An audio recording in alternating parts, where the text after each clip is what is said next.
SLBC టన్నెల్లో ప్రమాదంలో చిక్కుకున్న 8 మంది సజీవ సమాధయ్యారు. మృతుల్లో 6 కార్మికులు, 2 ఇంజనీర్లు ఉన్నారు. ఆక్వా ఐతో పాటు జీపీఆర్ సిస్టంతో మృతదేహాలను గుర్తించారు. డెడ్ బాడీస్ మట్టిలో కూరుకుపోయినట్లుగా జీపీఆర్ గుర్తించింది. మృతదేహాలను వెలికి తీసేందుకు నేషనల్ జియోగ్రఫిక్ రీసెర్చ్ ఇన్స్టిట్యూట్ ఆధ్వర్యంలో ప్రయత్నాలు జరుగుతున్నాయి.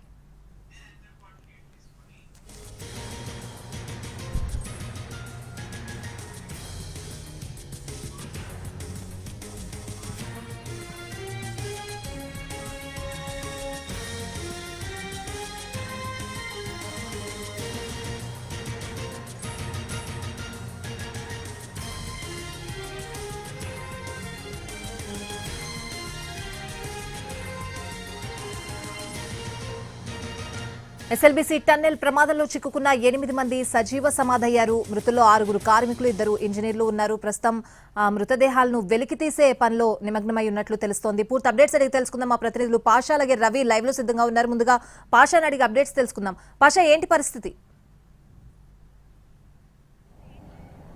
స్వాతి, ఎస్ఎల్బీసీ టన్నెల్లో చిక్కుకున్నటువంటి 8 మంది సజీవ సమాధి అయినట్లుగా ఇక్కడ రెస్క్యూ బృందాలు ఒక నిర్ధారణకు వచ్చాయి. 24 గంటలుగా రెస్క్యూ వేగవంతంగా కొనసాగుతుంది. ఈ క్రమంలో అక్కడ ఉన్నటువంటి రెస్క్యూ బృందాలు వీళ్ళు సజీవ సమాధి అయినట్టుగా తెలుస్తుంది. అధునాతన పరికరాలతోటి ఈ రోజు మొత్తం కూడా రెస్క్యూ కొనసాగుతుంది. ఈ రెస్క్యూ కొనసాగే క్రమంలో ఎన్జీఆర్ఎస్ కు సంబంధించినటువంటి నిపుణులతోటి ఒక బృందం లోపలికి వెళ్ళింది. దీనికి సంబంధించినటువంటి జీపీఆర్ రాడార్లతోటి వీళ్ళు సెర్చ్ చేసిన క్రమంలో 5 మందికి సంబంధించినటువంటి మృతదేహాలు అక్కడ మట్టిలో దాదాపు 3 మీటర్ల లోపట కూరుకుపోయి ఉన్నట్లుగా వాళ్ళు నిర్ధారణకు వచ్చారు. దానికి సంబంధించినటువంటి అధికారిక ప్రకటన మాత్రం ఇప్పటివరకు ఏమీ చేయలేదు. ఇక మరో 3కి సంబంధించినటువంటి మృతదేహాలు టీబీఎం మిషన్ కి సంబంధించి ఫ్లోర్స్ ఉంటాయట. అందులో 2 ఫ్లోర్స్ ఉంటాయి. ఆ ఫ్లోర్ లో ఎక్కడో ఒక దగ్గర చిక్కుకొని ఉంటాయి. సో దానికి సంబంధించినటువంటి టీబీఎం మిషన్లు కూడా ప్లాస్మా కటింగ్లతోటి కట్ చేస్తున్నారు.